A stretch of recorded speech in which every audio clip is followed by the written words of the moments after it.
Так, сегодня у нас на ужин легкое такое чаепитие. Вот такой чай с лимоном, витамин С.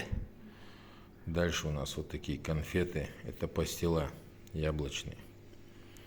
Вот, лимончик, витамин С еще раз.